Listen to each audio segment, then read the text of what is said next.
예, 반갑습니다, 여러분. 저 먼저 소개해 드릴게요. 저는 이번 행사를 주최하고 있는 비욘드엑스 김철윤입니다. 먼저 인사드리겠습니다.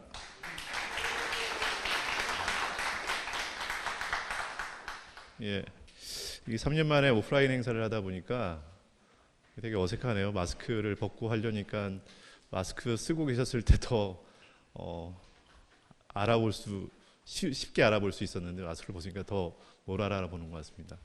그 긴 가뭄 끝에 단비가 오늘 내렸는데요. 아마도 오프라인 이런 컨퍼런스나 세미나에 많이 목마르셨던 분들이 그런 마음으로 오늘 이 자리를 꽉 채워주신 것 같습니다.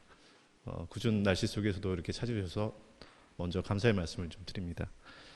아, 제가 이게 전문 사회자는 아니고요. 비용을 좀 절감하기 차원에서 제가 사회를 보게 됐습니다. 오늘 컨퍼런스는 오프닝 세션과 또 각 주제 3개 세션 그리고 스페셜 게스트로 국토교통부에서 첨단물류과에 나오셔서 첨단물류 인프라 관련되어 있는 구축 방안을 말씀해 주실 텐데요. 오늘 첫 번째 주제가 이제 오프닝입니다. 여러분들 챗GPT에 대해서 많이들 알고 계시나요? 사실은 이번 행사를 챗GPT한테 의뢰를 했습니다. 이런 형식의 챗GPT를 주제로 물류의 영향성이 어떤 게 있을까라고 물어봤더니 이렇게 쫙 카테고리를 뽑아주더라고요. 그래서 이번 행사의 컨셉은 챗GPT가 만든 컨퍼런스 첫 번째 기획입니다. 그래서 각 세션별 주제도 챗GPT가 뺐고요. 그리고 어떤 연사분들이 어울릴까, 뭐 이런 것까지 디테일하게 되진 않는데, 여하튼 뭐 휴먼 터치가 좀 필요할 수밖에 없었죠. 근데 오늘 이 컨퍼런스를 기획하는데 단 5분도 안 걸렸다는 점. 업무 속도가 되게 빨라졌어요. 본부장님 감사합니다. 네. 첫 번째 오프닝 리마크에서는 챗GPT에 대한 기술적 이해를 좀 배워보는 시간을 갖도록 하겠습니다. 니튼 테크놀로지의 우리 김태우 이사님이 나와주셨는데요. 이 챗GPT가 물류와 어떤 연결고리가 있을지도 궁금해하실 것 같다는 생각이 들어서 저는 챗GPT에 대한 알고리즘에 대한 기술적 이해가 필요하실 것 같아서 그분을 자리로 모시도록 하겠습니다. 큰 박수로 환영해 주시면 감사하겠습니다.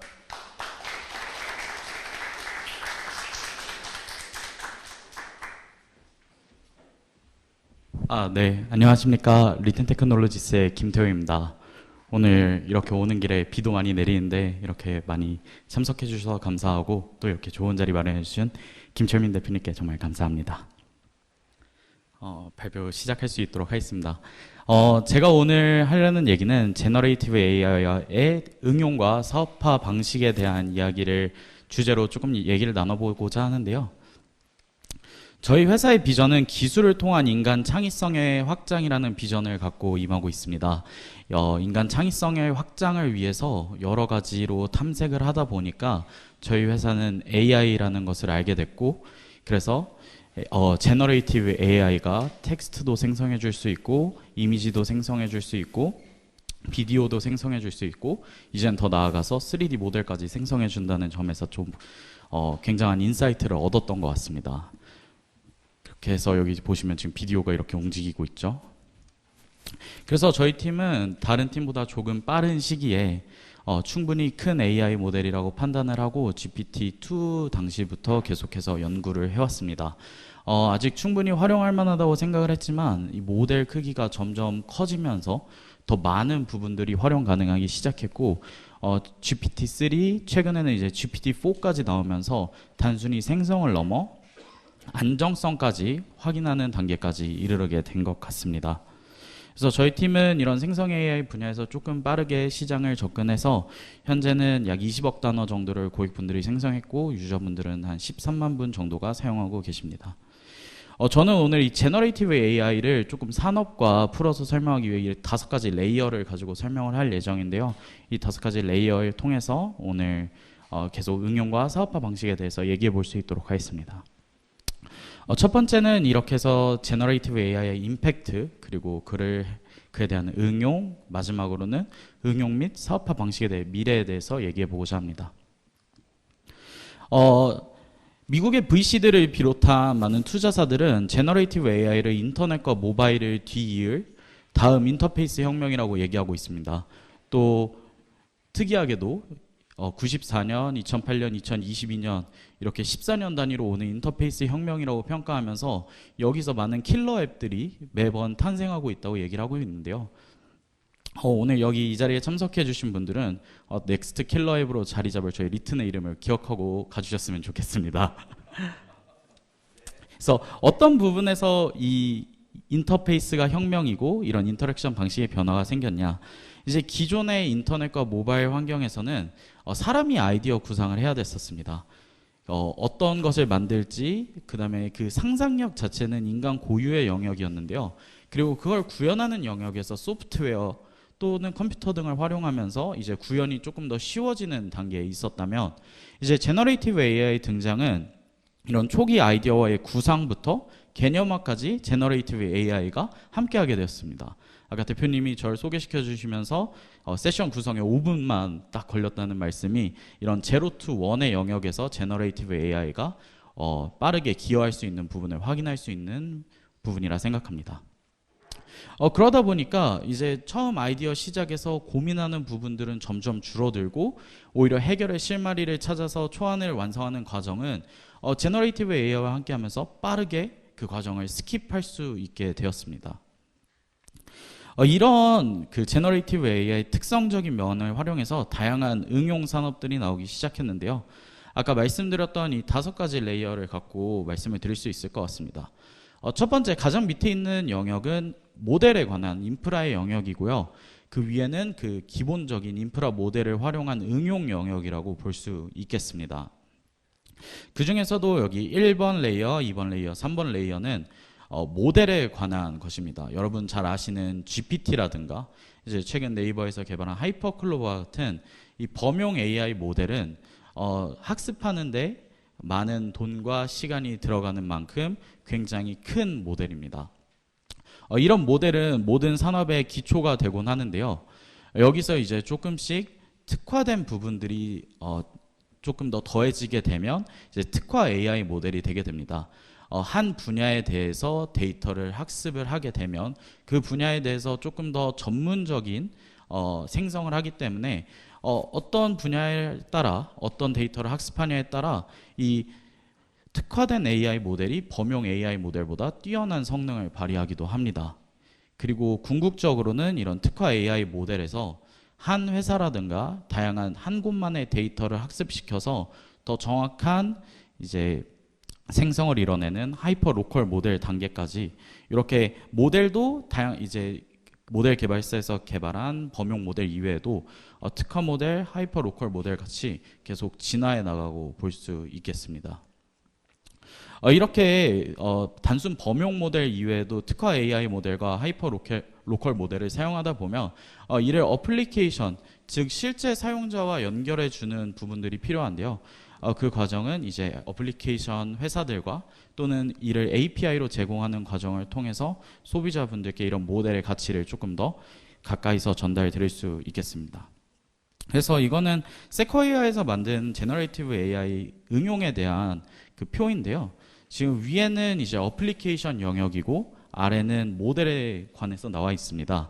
그래서 위에하고 아래 사이에 중간에 보시면 텍스트, 그리고 텍스트에 관한 어플리케이션들과 관련된 모델들, 그리고 코드, 이미지. 이제는 나아가서 텍스트, 이미지, 코드에서 나아가 비디오라든가 3D 모델링, 그리고 기타 부분까지 이런 제너레이티브 AI가 산업 전반에 있어서 활용되고 있음을 보여주고 있습니다. 그래서 지금 여기 마켓맵이라고 나와 있는 걸 보시면 굉장히 많은 돈들이 지금 제너레이티브 AI 시장으로 모이고 있는 걸 보실 수 있겠는데요. 뭐 저희가 가장 가까이서 찾아볼 수 있는 텍스트라든가 챗봇, 그리고 요즘 또 이미지 생성도 굉장히 많이 하는데요. 그 외에도 코드나 비디오, 또 바이오 영역에서도 이런 식으로 지금 계속해서 많은 어플리케이션들이 탄생하고 있습니다. 그래서 저는 이런 어플리케이션들의 예시를 오늘 조금 설명드리면서 다양한 활용 사례들을 조금 말씀드릴 수 있을 것 같은데요.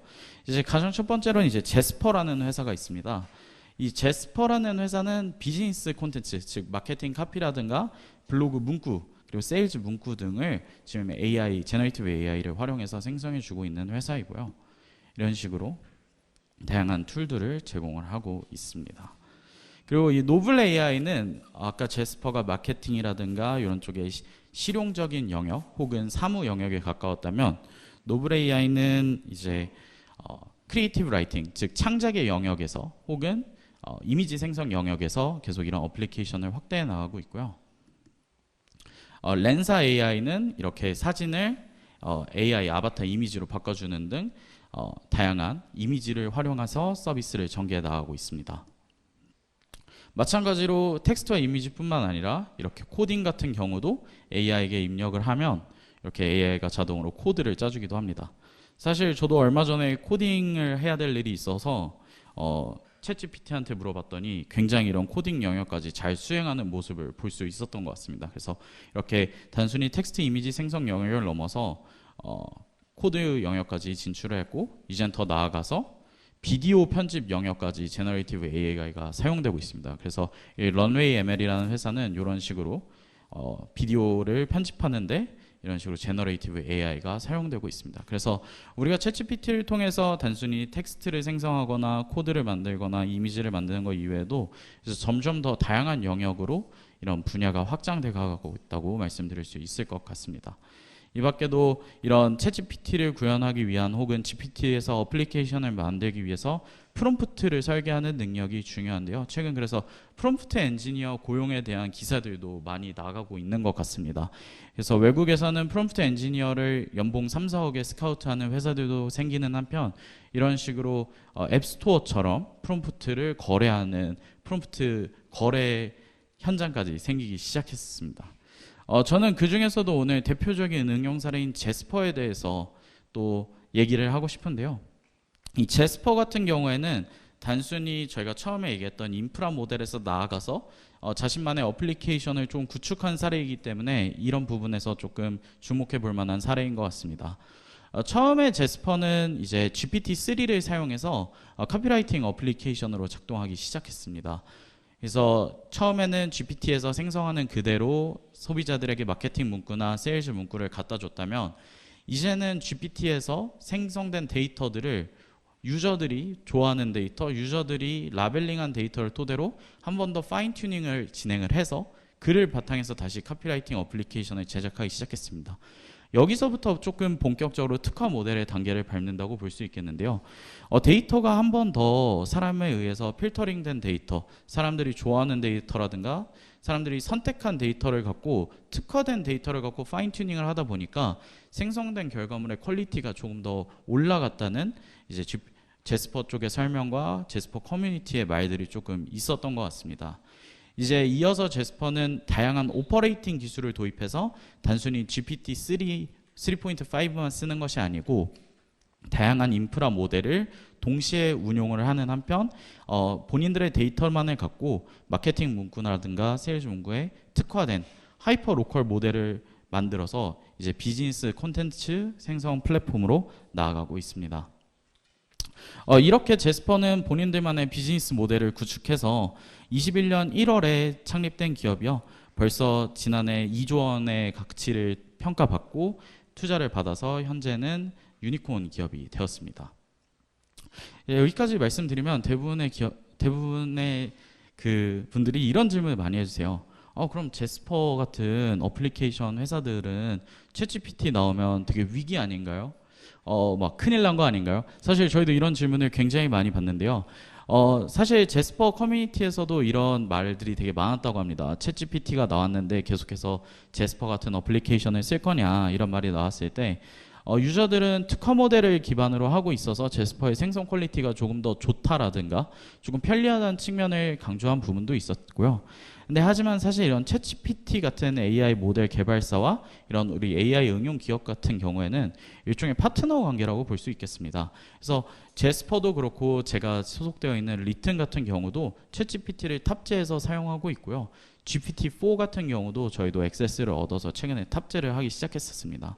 그래서 비즈니스적으로는 제가 아까 말씀드렸던 대로 데이터들, 특화된 데이터를 바탕으로 특화 모델을 만들 수 있는 한편 AI 어플리케이션 회사 같은 경우에는 여러 가지 모델을 조합해서 이제 GPT도 있고요. 이제 최근 메타에서 공개한 그 라마라는 모델도 있고 네이버의 하이퍼클로바 등 다양한 모델을 조합해서 모델 확장성을 향상하는 한편 이런 한 모델에 과의존하는 것을 방지할 수도 있습니다. 그래서 그를 통해서 더 나은 결과물을 만드는 것이 이제 어플리케이션 산업에서 혹은 이제 챗GPT라든가 GPT 같은 거를 실제 산업에 적용할 때 많은 분들이 선택할 수 있는 옵션이라고 생각을 합니다.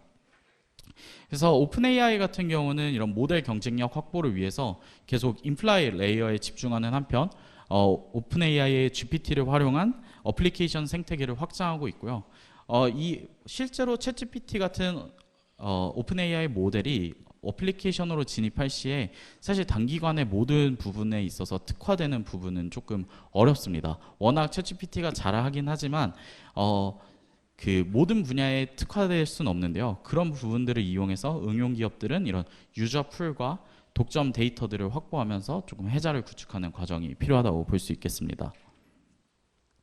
그래서 그 해외 이제 실리콘밸리의 VC들은 이런 AI 어플리케이션의 미래를 혹은 제너레이티브 AI의 미래를 마치 인터넷과 그리고 모바일과 비슷하다고 평가를 하고 있었습니다.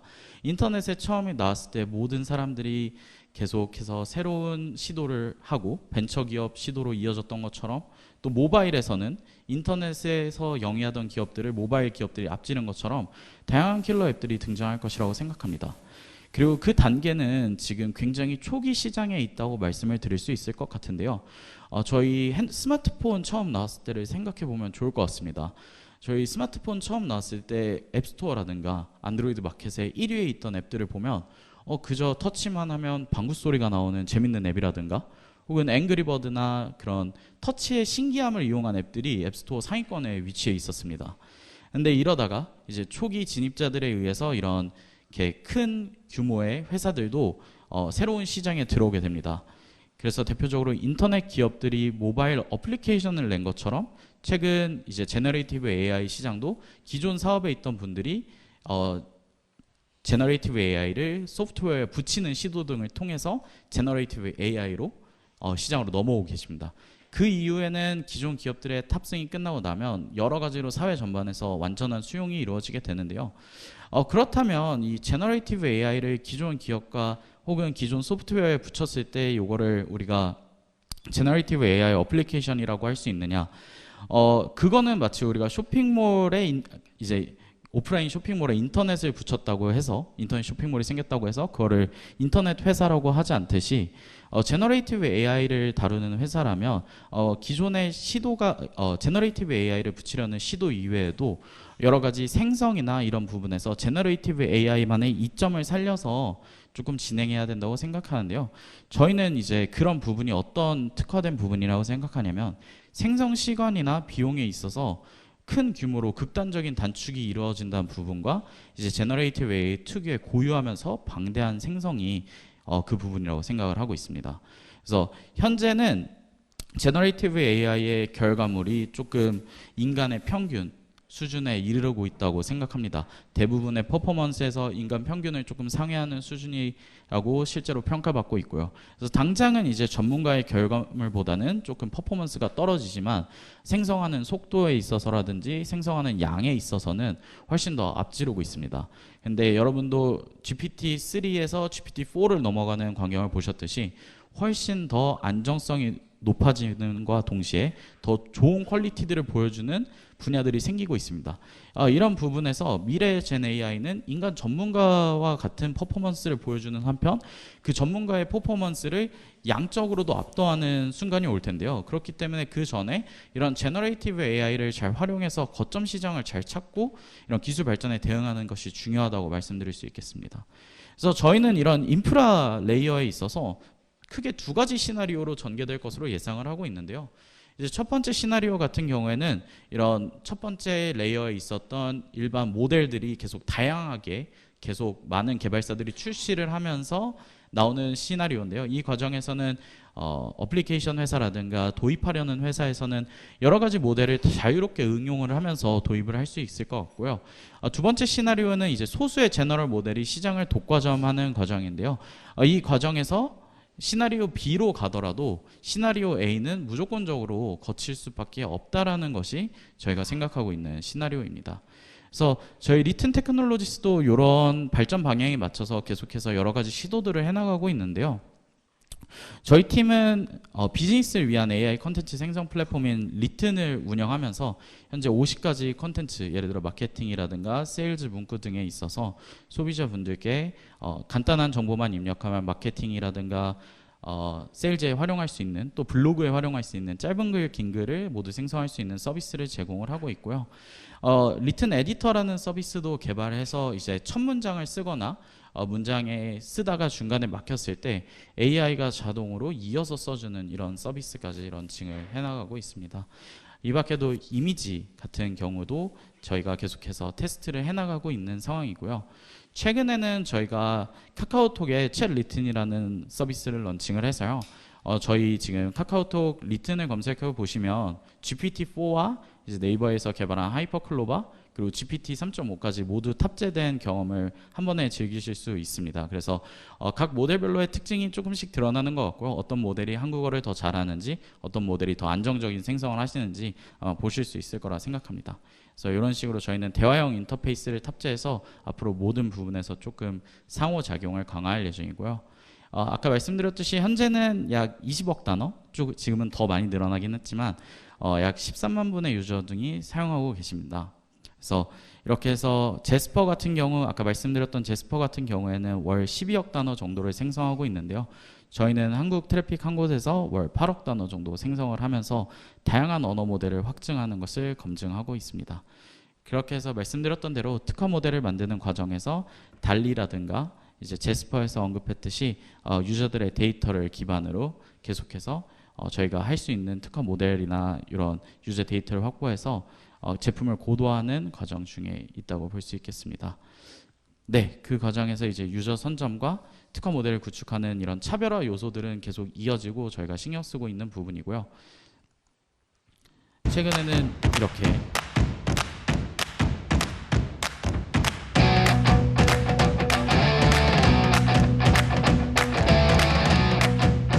간단하게 사업의 목표만 이렇게 입력해도 AI가 자동으로 과제명을 생성해서 서비스에 대해서 목차별로 사업계획서를 만들어주는 서비스인 리튼 도큐먼트까지 런칭을 해서 다양한 버티컬로 사업을 확장해 나가고 있습니다. 앞으로는 이런 빠른 실험을 통해서 시장 검증을 하는 영역이 되게 중요할 것 같습니다. 그래서 이런 모델 응용 능력에 기반한 사업에 있어서 앞으로 이런 응용력이라든가 이런 5가지 레이어에서 여러 가지 레이어를 활용하는 능력 등이 중요한 것 같습니다. 그래서 저희는 최근에는 이제 리튼 트레이닝이라고 해서 CES에서 혁신상 수상한 제품에서 저희가 교육 영역으로도 버티컬을 확장하고 있는데요. 이런 버티컬을 확장하는 과정에서 가장 중요한 것이 모델 응용력과 아까 말씀드렸던 유저 데이터를 기반으로 특화된 모델을 생성하는 능력 등이 조금 중요한 것 같습니다. 네, 저희는 오늘도 기술을 통한 인간 창의성의 확장이라는 비전을 가지고 노력을 하고 있습니다. 그래서 제너레이티브 AI가 앞으로 더 발전을 하게 될 텐데 모델의 사이즈가 커가는 과정에서 물류뿐만 아니라 다양한 산업군에서도 또 다양한 산업군뿐만 아니라 물류에서도 이런 제너레이티브 AI를 적용할 수 있는 부분이 굉장히 많다고 생각하고 있습니다. 그래서 저희도 앞으로 이런 인간 창의성 확장에 위해 더 노력할 테니 저희 리튼에 대해 많은 관심 가져주시고 오늘 제너레이티브 AI 응용과 사업화의 방식이라는 주제로 저는 여기에서 마치도록 하겠습니다. 감사합니다.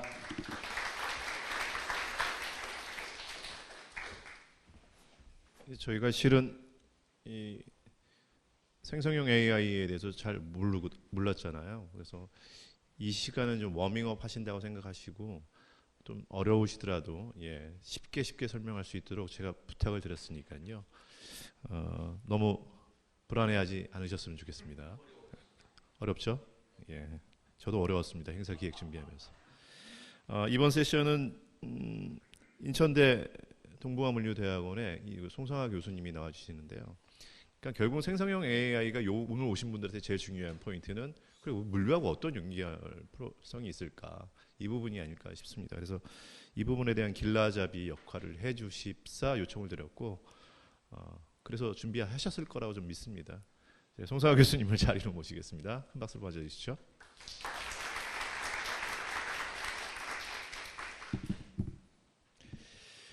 네, 오늘 대략 15분 정도 기술적인 부분에 대해서 좀 설명을 드리도록 하겠습니다. 오늘 제가 이제 맡은 부분에서 이제 물류가 어떻게 쓰느냐라는 내용을 하기에 앞서서 사실 그 내용들은 첫 번째, 두 번째, 세 번째 세션에서 내용들이 많이 나올 것 같습니다. 그래서 저는 제일 마지막에 자료를 만들었고요. 오늘 자료들 나온 걸 보면서 좀 필요한 부분이라고 생각하는 부분들을 좀 추가를 했습니다. 기술적인 거를 좀 설명을 드리려고 생각하고 있고요. 미리 좀 말씀을 드리자 그러면은 그 인공지능이라든지 이런 거에 대한 부분들이 겨울이 있었고 또 여름이 있었고 이렇게 해서 올라갔다 내려갔다 계속해서 바뀌고 있습니다. 저 같은 경우에도 이제 대학 때부터 그 최적화를 전공을 했기 때문에 인공지능에 대해서 그다지 관심이 별로 없었습니다. 그래서 저희가 이제 주로 했던 것들은 뭐 발전소에 이제 최적화 시스템을 도입해서 계획을 수립한다든지 아니면 수요 예측을 한다든지 또는 저희가 이제 또 많이 했던 거는 국내 대기업에서 자동차에 들어가는 내비게이션을 만들 때 과거에는 5초 정도 걸리던 거를 저희가 뭐 2초 만에 푼다든지 유럽 같은 경우에는 굉장히 네트워크가 크기 때문에 시간이 많이 걸립니다. 그래서 전통적으로 저희는 최적화 이론을 이용해 가지고 물류의 중요한 문제들을 풀어왔는데 근데 그 과정에서 AI라는 것이 한참 전부터 나오면서 과연 AI가 이런 최적화 같은 부분들을 대체해서 문제를 해결할 수 있을까? 왜냐하면 최적화라는 부분들은 굉장히 그 문제에 특화된 문제를 풀기 위해서 투자가 필요하고요. 그리고 그 과정에서 시간도 많이 걸립니다. 그래서 이런 문제를 해결하기 위해서는 결과적으로 뭔가 새로운 돌파구가 지금 필요한 상황이고요. 그 돌파구가 과연 AI가 될 것인가라는 것이 큰 관심사였습니다. 그래서 저희가 내비게이션의 핵심 알고리즘을 만들어서 유럽에 납품하고 그럴 때도 보면 꽤 인공지능이 의미가 있었습니다. 하지만 생각보다 이렇게 효용적이진 않았어요. 그러니까 실망들을 많이 했었는데 이번 제너러티브 AI 같은 경우에 어떻게 될까? 그게 이제 초미의 관심사죠. 그래서 그런 부분들을 말씀드리기 위해서는 결국 챗GPT 자체에 대한 이해를 2분 만에 해야 된다는 거죠. 과연 2분 만에 할 수 있을 것이냐라는 부분이 저한테 주어진 시간이 너무 없기 때문에 설명 한번 좀 들어볼게요. 일단 그 챗GPT라고 하는 놈은 기본적으로는 여기 지금 그림에 나오는 것처럼 인풋에 어떤 단어를 집어넣으면 후속되는 단어들을 예측을 계속해서 나가게 하게 되어 있습니다. 이 이론에 대해서 트랜스포머부터 시작해가지고 GPT 모델까지 복잡한 이런 그림들이 나올 텐데요. 이런 그림을 여기서 설명하는 건 불가능에 가깝죠. 그래서 간단하게 만들어 봤습니다. 얘가 하는 건 뭐냐면요. 굉장히 많은 텍스트를 집어넣어서 빈칸 가리기를 하는데 인풋에다가는 횡단보도 색깔은 이라고 딱 넣습니다. 그리고 아웃풋에는 흰색이라는 게 들어갈 때도 있고요. 노란색이라는 게 들어가기도 하겠죠. 근데 이런 문서가 하나밖에 없을 때는 만약에 횡단보도 색깔은 그러면 흰색이라고 학습이 됐으면 흰색이라고 말을 할 겁니다. 근데 몇십억 개의 글들을 학습하다 보면 자연스럽게 얘가 확률을 체득하게 돼요. 나 오늘 갑자기 그러면 배가 아파 라고 할지 이런 확률적으로 뒤에 단어들을 만들게 되고요.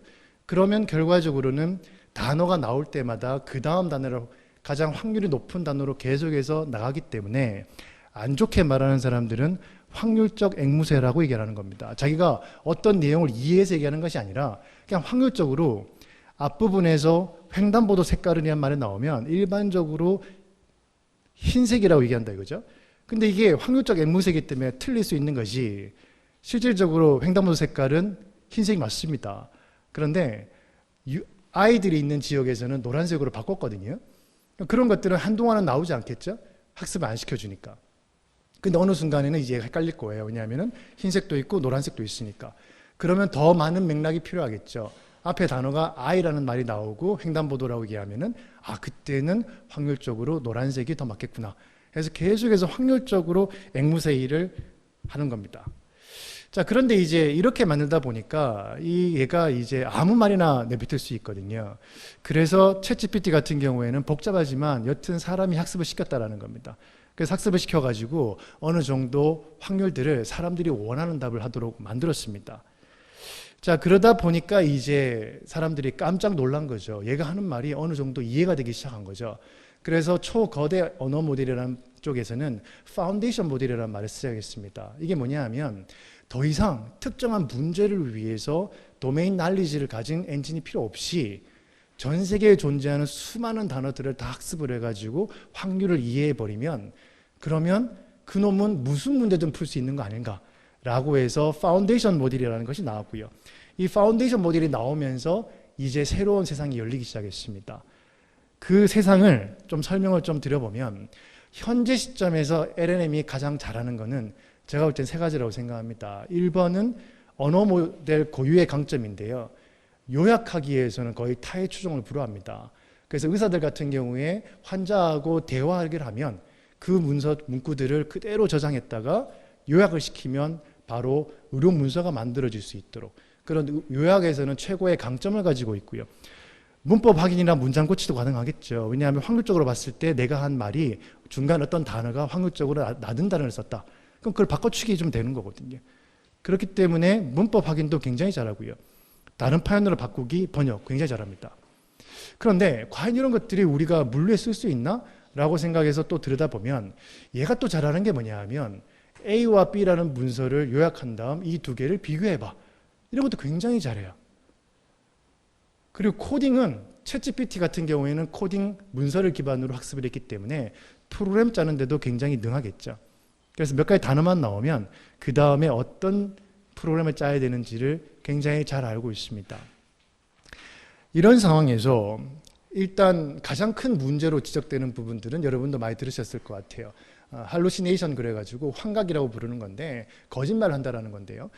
이건 그럴 수밖에 없는 것이 얘는 주어진 말에 따라서 그냥 확률적으로 말을 내뱉기 때문에 정확한 답변을 하는 것은 한계가 있을 수밖에 없습니다.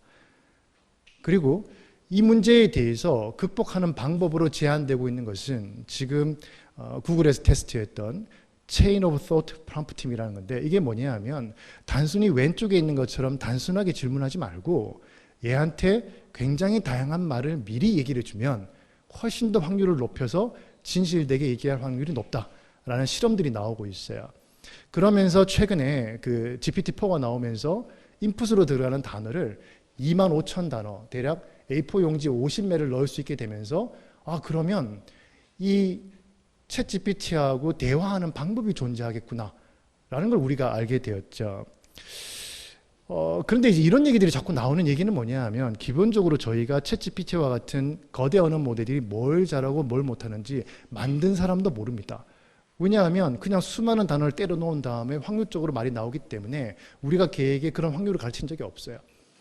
그래서 얘가 거짓말을 할 수밖에 없으니 첫 번째 방법은 거짓말을 하지 않도록 더 학습을 시키자라는 파가 있고요. 두 번째 파는 여기 나와 있는 것처럼 빙챗 같은 방식이 있습니다. 방식을 어떻게 만들었냐면요. 챗 GPT에게 검색을 시키지 말고 그냥 여러분이 질문을 하면 거기서 키워드를 도출해서 빙 검색을 합니다. 그러면 4개 정도의 핵심 문서를 찾아냅니다. 인터넷에서. 그리고 그 4개를 요약을 시키는 거예요. 그리고 그걸 받으면 마치 챗 GPT가 무언 내용을 찾은 것처럼 문서들이 쭉 나오게 되겠죠. 그리고는 거기에다가 후처리로 첫 번째 문장은 보니까 1번 문서에서 온 것 같아. 1번 문제를 붙이고요. 두 번째 문장은 2번에서 온 것 같아. 해서 붙입니다. 근데 하다 보면 어디서 왔는지 판단하기 어려울 때도 있겠죠. 그럴 때는 그냥 밑에다가 3번, 4번은 그냥 붙여버리는 겁니다. 즉 핵심은 뭐냐면 챗 GPT가 검색을 한 것이 아니고 외부에서 검색해온 것을 요약하는 일을 시키는 거죠. 이렇게 하면 정답은 얘기하겠지만 재미는 별로 없겠죠. 그래서 요약을 하자 그러면 현재 지금 나와 있는 기술적인 부분에서는 어떤 현상이 생기고 있냐면은 챗 GPT가 말을 많이 만들고 확률적으로 쭉 얘기하는 건 잘하는데 얘가 거짓말하는 걸 막을 확률은 좀 없다라는 얘기고요. 반대로 거짓말 안 하게 하는 방법은 전처리와 후처리를 통해서 챗 GPT가 잘하는 부분만 일을 시키자. 이런 식으로 두 파가 지금 가고 있는 겁니다. 자, 이런 상황에서 과연 그러면 앞으로 어떻게 될 것이냐라는 부분에서 현재 시점에서의 예측은 이런 겁니다. 그 파운데이션 모델은 아마도 학습하는 데 돈이 너무 많이 들고 엄청난 노하우가 필요하기 때문에 전 세계에 몇 개의 모델만 존재할 것이다. 그리고 이런 애들이 개별적인 서비스를 다 만들 수가 없기 때문에 이 AI 모델의 파운데이션 모델의 어떻게 보면 함께하는 에코시스템이 만들어지면서 이 모델을 활용한 수많은 서비스가 나올 것이다. 이런 예측이 되고 있고요. 그렇게 돼버리면 핵심은 코어이기 때문에 코어는 확실히 돈을 벌겠지만 서비스를 만드는 생태계는 차별화가 어렵겠죠. 왜냐하면 챗GPT를 같이 쓰는 거니까요. 차별화가 안 되기 때문에 경쟁이 치열한 반면 우위를 차지하기는 힘들 건데 시장 선점 효과는 반드시 있을 것이다라는 거예요. 즉 사람들이 하나의 서비스에 익숙해지면 다른 데로 가지 않는다라는 거죠. 자, 이런 상황이 되면서 결론적으로 오늘 결론입니다. 4분 정도 남았는데 말씀드리면요. 물류 SCM 분야에서 시사점 첫 번째는 뭐냐 하면 기술을 봤을 때 얘가 수요 예측을 하거나 차량 배차를 하거나 라우팅을 할 확률은 현재로서는 불가능하다고 생각이 듭니다. 이걸 해주지는 못하고요. 그리고 거대 언어 모델이 이런 문제들을 해결을 앞으로도 못할 것이다라는 것이 현재의 시선입니다. 그런데 이걸 이렇게 부정적으로 생각할 필요는 전혀 없다고 생각을 하고요. 두 번째에 집중을 해야 되는데 일단 거짓말을 하는 것을 나쁘게 보면 이게 사실은 이걸 쓰지 않겠죠. 하지만 빙챗을 써보시면 아시겠지만 별로 재미가 없어요. 그리고 나오는 그 검색의 결과도 좋지 않습니다. 왜냐하면 제한된 검색 기존 기술을 요약만 했는 거니까요.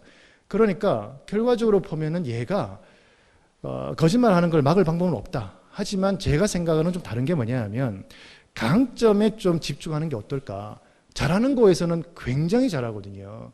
그러니까 얘를 백과사전을 검색한다고 생각하지 마시고요. 얘가 거짓말한다고 생각하시면 답이 없어요. 그쪽보다는 얘가 거짓말해도 괜찮아라는 분야로 접근할 필요가 있습니다. 일단 얀 루쿤과 같은 아주 위대한 AI의 석학분들도 얘기를 하고 있는 게 뭐냐 하면 영원히 할루시네이션 문제는 현재 모델로는 해결이 불가능하다라고 해서 지금 디베이트가 붙어 있습니다. 오픈 AI는 2년 안에 해결하겠다고 그러지만 얀 루쿤 교수는 이론적으로 증명을 하고 있어요. 불가능하다라는 것을. 자, 그러면 어디에 쓸 것이냐? 얘가 거짓말을 하는 거에 너무 초점을 맞춰가지고 신경 쓰지 마시고요. 지금 몇 가지 사례들이 재밌는 게 있습니다. 첫 번째는 마이크로소프트의 서플라이 체인 리스크를 보여주는 사이트인데요. 뉴스들이 쭉 나오면 그 뉴스들을 보다가 내가 이 뉴스가 우리랑 관련이 있나? 라고 눌러보면 이렇게 해당하는 내용이 나오고요. 그 다음에 이 일과 연관된 파트너사들이 밑에 AI가 분석해서 올려줍니다. 그러면 내가 그 중에 1번을 딱 클릭하면요. 그 사람에게 이메일을 자동으로 보내버리는 거예요. 멘트를 다 써가지고. 조금만 고치면 되는 거죠.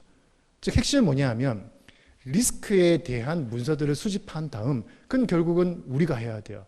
얘는 못 해줍니다. 근데 그거를 정리하고 비교하고 그룹핑하고 이런 게 불가능하잖아요. 그걸 그룹핑한 다음에 얘와 관련된 파트너가 누군지를 판단하고 그 다음 그 중에서 3명에게 메시지를 보내. 이런 것들은 잘하거든요, 얘가. 그리고 그 메시지 내용에 이게 포함시켜 라고 하면 과거에 우리가 3시간, 4시간 걸려서 하던 일을 단 1분 만에 해줄 수 있다는 겁니다. 또 하나는 챗GPT가 로봇을 움직인다 그러는데 잘 생각해 보면 챗GPT가 로봇을 움직인 게 아닙니다. 내가 말로 하면요. 챗GPT가 그 말에 적합한 프로그램을 만듭니다. 그 프로그램을 로봇에 던지면 컴파일을 해가지고 실행을 하는 거죠. 자, 그러면 결국은 챗GPT가 로봇을 움직일 수도 있겠구나 라는 생각이 드시죠. 그래서 얘가 프로그램 짜는데 굉장히 강한 능력이 있기 때문에 프로그램 짜는 용도로는 분명히 사용할 수 있을 것 같고요. 그렇다 그러면은 다시 한번 생각해 보면 얘를 대한민국 대통령이 누구야라는 질문에서 거짓말했다라고 해서 허시 대통령이 이게 뭐야라는 거에 대해서 이상한 말을 했다고 해서 집중할 필요가 전혀 없습니다. 그게 중요한 게 아니고 얘는 문서를 요약하고 비교하고 그거를 문장으로 만들어내고 프로그램 짜는 걸 잘하잖아요. 거기에 집중하시면 새로운 세상이 열릴 수 있다고 생각하고 있고요. 오히려 아마존 웹 서비스에서 만든 서플라이 체인 관련된 시스템을 보면요. 데이터를 수집해서 인사이트를 분석하고 파트너와의 협업을 하고 수요 예측을 하고 분석 데이터를 만드는데 이때 그동안 한계는 바로 챗GPT가 없기 때문에 뭔가 세련되지 못했어요. 이런 걸 도와드릴 수가 있습니다. 실제로 구글 같은 경우에는 지금 나와 있는 것은 TMS 솔루션을 만들고 있는데요. 여기에 AI는 거의 들어있지 않습니다. 하지만 이 껍데기에다가 AI를 붙이는 일들, 설명하는 일에는 충분히 쓸 수 있거든요. 제 생각에는 마지막 말씀드리면 결과적으로는 여러분들이 챗GPT가 잘하는 일에 집중을 해서 얘가 확률적 앵무새라면 확률적 앵무새에 집중해서 시스템을 만드시면 분명히 기존과는 차별화된 시스템을 만들 수 있고요. 그냥 믿으시는 게 좋을 것 같아요. 괜히 의심하지 마시고요. 지금 바로 시작하시는 것이 시장 선점을 할 거라고 생각하고 있고요. 저희도 2022년부터 DNA 플러스 사업을 하면서 인공지능이 미래라고 생각해서 의심하지 않고 가고 있습니다. 여러분들도 너무 의심하지 마시고요. 무조건 믿고 가시는 게 좋을 거라고 생각하면서 제 발표를 마치도록 하겠습니다. 다음 세션부터 집중해서 들어보시면 좋을 것 같습니다. 감사합니다.